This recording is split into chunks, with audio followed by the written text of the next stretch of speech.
సమస్త మహిమ ఘనత ప్రభావాలే యేసయ్యకే చెల్లునుగాక.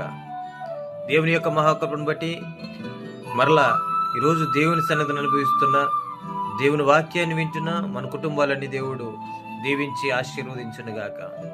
దేవుని మీద పరిపూర్ణమైన నమ్మకం మనం ఉంచాలి. నమ్మకంతో పాటు విశ్వాసం కలిగి మనం జీవించాలి. ఎప్పుడైతే నమ్మకం విశ్వాసం కలిగి మనం జీవిస్తామో మన జీవితంలో నిరీక్షణ ఆ ఆధారము కలుగుతుంది.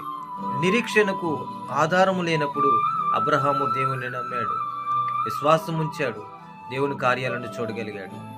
ఈరోజు నమ్మిక మాత్రమే ఉంచితే చాలు అని దేవుడు మాట్లాడాడు.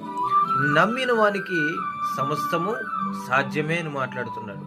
దేవుని దగ్గరికి వచ్చేవారు ఆయనున్నాడని నమ్మితే ఫలము దయచేస్తానని, ఆయన నమ్మిన వానికి దేవుని మహిమను చూసే అవకాశం ఇస్తానని దేవుడు అనేకమైన సందర్భాల్లో బైబిల్లో రాయించాడండి.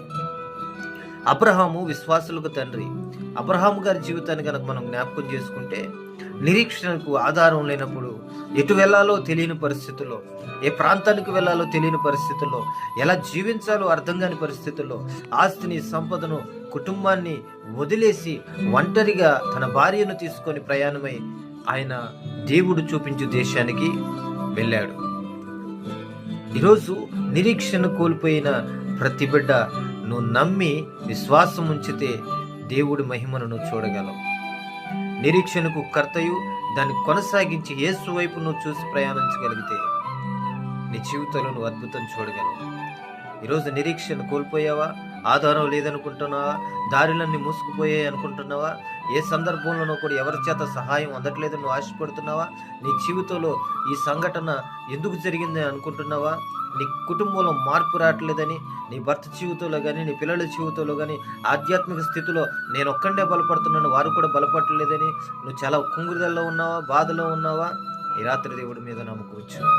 విశ్వాసంతో అడుగు దేవుణ్ణి, నిరీక్షించి ఓర్పుతో ఎదురు చూడు. దేవుని యొక్క మహిమను నీ కుటుంబంలో నువ్వు చూడగలవు. ఆదికాండం 22వ అధ్యాయంలో అబ్రహాము దేవుని నమ్మాడు, విశ్వాసం ఉంచాడు. దేవుడు చూపించిన కొండ మీదకి వెళ్ళి తన కుమారుని బలిగా అర్పించడానికి సిద్ధపడ్డాడు. పనివారితో కలిసి వెళ్ళాడు, జనమును కింద నుంచాడు. తనతో పాటు వచ్చిన వారిని అక్కడ ఉండమని చెప్పి వారితో ఇలా అంటున్నాడు. ఏంటో తెలుసా? మేము వెళ్ళి మరలా వచ్చేదము అన్నాడు. అనాల్సిన మాట ఏంటంటే అక్కడ మేము వెళ్ళి నేను వస్తాను అని అనాలి, కానీ మేము వెళ్ళి మరలా వస్తాము అన్నాడు. అంటే ఎంత నమ్మకం ఉండి దేవుని మీద, ఎంత విశ్వాసంతో ఉన్నాడంటే అబ్రహాము విశ్వాసం ఆధ్యాత్మిక స్థితిలో అనేక మందికి తండ్రిగా మార్చింది.